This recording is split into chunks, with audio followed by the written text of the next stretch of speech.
देख रहे हैं आदर्श न्यूज बिहार। कांग्रेस कार्यकर्ता सम्मेलन का हुआ आयोजन। एकजुट होकर विधानसभा चुनाव लड़ने और जीत दिलाने का किया संकल्प। प्राणपुर विधानसभा क्षेत्र के लाभा चौक स्थित मधुवन विवाह भवन व बस्तौल चौक पर कांग्रेस पार्टी का विशाल कार्यकर्ता सम्मेलन समारोह आयोजित किया गया, जिसमें कांग्रेस के जिला अध्यक्ष सुनील यादव, तौकीर आलम, आफ्ताब आलम, कंचन दास, सऊद आलम, तनवीर अहमद, तारिक अनवर, नजरुल हक, अब्दुल मतीन, सरवर आलम, मिक्कू जी, अब्दुल वहाब सहित कांग्रेस पार्टी के हजारों कार्यकर्ता शामिल हुए। उक्त कार्यकर्ता सम्मेलन के मुख्य अतिथि प्रभारी सचिव बिहार सह राष्ट्रीय सचिव AICC शाहनवाज आलम मुख्य रूप से उपस्थित थे। वहीं श्री आलम ने अपने भाषण के दौरान कहा कि कार्यकर्ता सम्मेलन का उद्देश्य देश के संविधान को बचाने एवं विधानसभा चुनाव लड़ने व चुनाव में जीत हासिल करने को लेकर किया गया है। उन्होंने कहा, विधानसभा चुनाव में उतरने वाले सभी उम्मीदवारों को छोड़कर कांग्रेस पार्टी के उम्मीदवार हाथ छाप चुनाव चिन्ह पर मोहर लगाकर विजय बनाने का काम हम लोग करेंगे। साथ कहा कि विधानसभा में टिकट जिसे भी मिले सब एक साथ मिलकर कांग्रेस को जीत दिलाना है। इस मौके पर उत्तरी लालगंज पंचायत के मुखिया तनवीर अहमद, आले रसूल, मोती लाल, ताती नवाज सहित हजारों कार्यकर्ता मौजूद थे।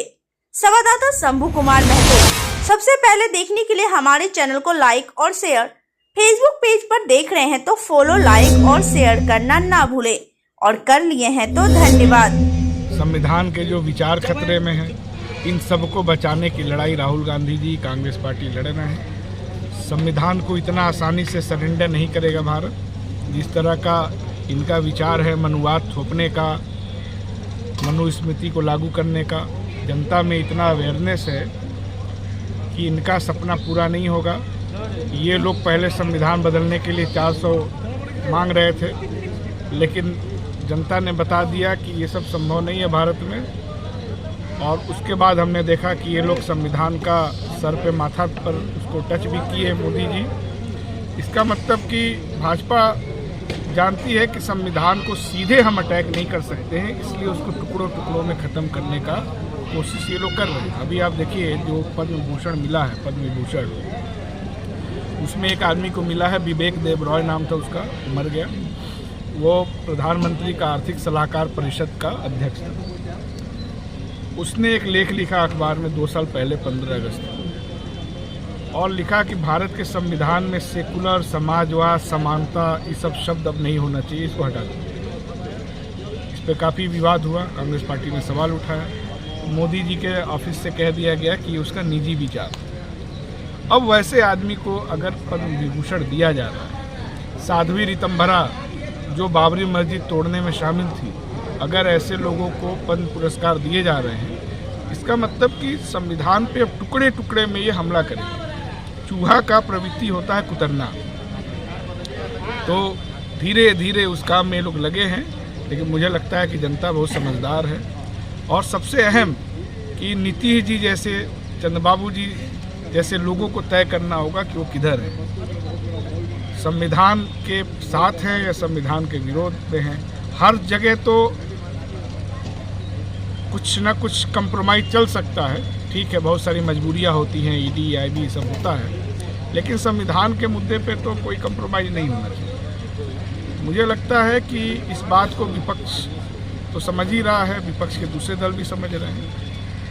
नीतीश जी की पार्टी के जो पिछड़े, अति पिछड़े दलित विधायक हैं, उनको भी ये बात समझ में आ रहा है। और मेरा मानना है कि जैसे जैसे चुनाव नज़दीक आएगा, आप देखेंगे कि JDU के बहुत सारे पिछड़े दलित समाज के जो विधायक हैं, जिनके ऊपर अपनी जनता का दबाव है कि संविधान विरोधियों का साथ आप छोड़िए, वो सब कांग्रेस पार्टी में और इंडिया गठबंधन में शामिल हैं।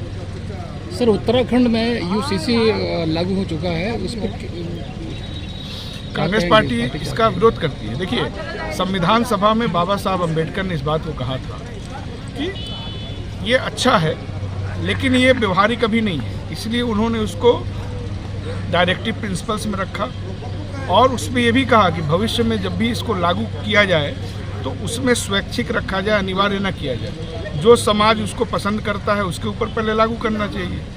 अब भारतीय जनता पार्टी को चाहिए कि जो उसका वोट बैंक है उसके ऊपर पहले ये लागू हो, बाद में जैसा उसका फीडबैक आएगा और लोग उस पर अपना विचार रखेंगे। ये बात बाबा साहब अम्बेडकर ने कहा, और ये भी कहा था 2 अप्रैल 1949 की बात है संसद के अंदर 52 में, कि जो भी सरकार इसको जबरदस्ती लागू करने का कोशिश करेगी उसको एक पागल सरकार माना जाएगा, वो इस देश को नहीं चला सकता। अब उसमें नीतीश जी का पक्ष क्या है ये आप लोग को उनसे पूछना चाहिए।